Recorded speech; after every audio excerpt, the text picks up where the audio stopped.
Olá, meu povo, esse dia chegou, vamos ao próximo vídeo sobre Clear Thinking. E aí, agora, começando esse segundo vídeo, eu vou falar sobre os inimigos do pensamento claro, né, do pensamento eficaz, como eles chamam aqui o livro no Brasil. Ninguém acorda de manhã e fala assim, vou tomar péssimas decisões hoje, deixa eu ver que decisão que eu tenho aqui pra tomar, pra eu garantir que eu tô tomando ela da pior maneira possível. Ninguém faz isso, gente, as pessoas querem tomar boas decisões, né?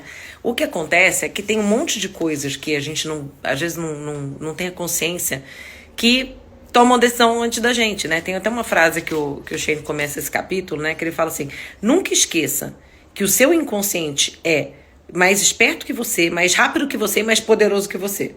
E pode até te controlar. E você nunca vai saber todos os segredos dele.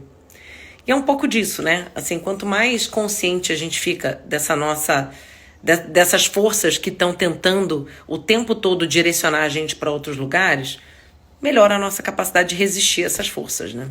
A real é que a gente tem alguns vieses, né? A gente como ser humano. A gente tem alguns vieses. A gente tem um viés de defender o nosso território. Então, assim, alguém fala alguma coisa, a nossa reação imediata é de se defender, né? De ficar reativo, de defender a nossa posição, de defender a maneira como a gente acredita, de defender, sei lá, a nossa propriedade, a nossa convicção, a nossa identidade. A nossa identidade, ela é uma parte importante do nosso território, né? Então, as pessoas têm esse instinto de se defender.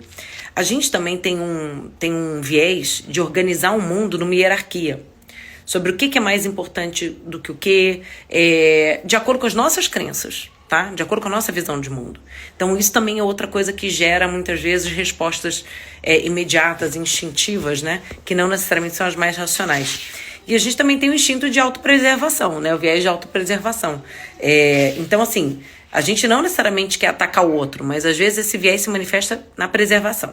No livro, o Shane fala de 4 padrões, né? 4 padrões que a gente acaba caindo, né? O primeiro é o padrão emocional, né? Que a gente acaba, muitas vezes, respondendo, reagindo muito mais baseado na emoção do que nos fatos, realmente no racional, nas razões do que está acontecendo, muito mais na maneira como a gente reage emocionalmente a alguma coisa.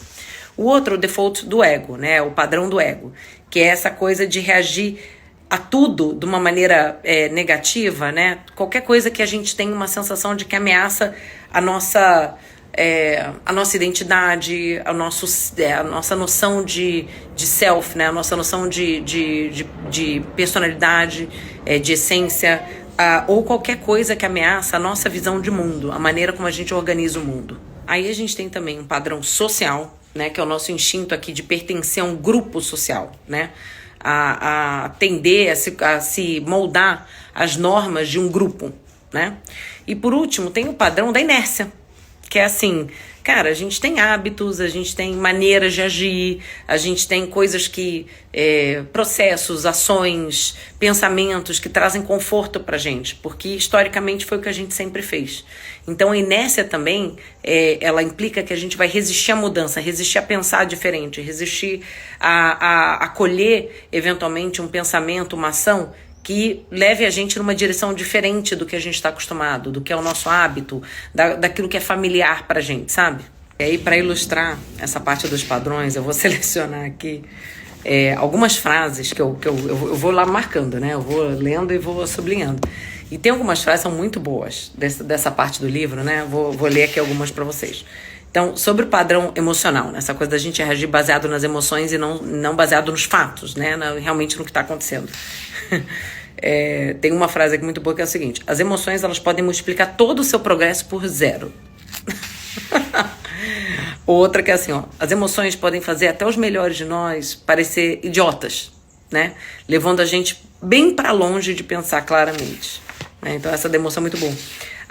Sobre o padrão do ego, né? O ego dá pra gente muitas vezes uma confiança excessiva, né? Uma confiança de que a gente tá certo, né? E tem uma frase maravilhosa dessa parte do ego que ele fala assim: a confiança, a autoconfiança que a gente pode ter, a convicção que a gente pode ter vindo de um lugar de ego, né? Ela não faz os resultados ruins serem menos prováveis ou os resultados positivos e bons serem mais prováveis. Ela só cega a gente pros riscos. Ela não muda as probabilidades elas são o que elas são. Não importa a sua confiança. Só quanto mais excesso de confiança você tiver, mais cego você vai estar para os riscos. Olha isso. né? Por isso que a gente precisa realmente pensar muito, né? Sobre como a gente age, como a gente toma decisões. Sobre o padrão social, a outra frase é o seguinte: o padrão social encoraja a gente a terceirizar os nossos pensamentos, né? Os nossos pensamentos, nossas crenças, nossos valores. E porque a gente vê e fala assim, mas todo mundo tá falando isso, deve estar certo, deve ser isso aí, né? Gente, tantas vezes não é, tantas vezes não é, tantas vezes não é.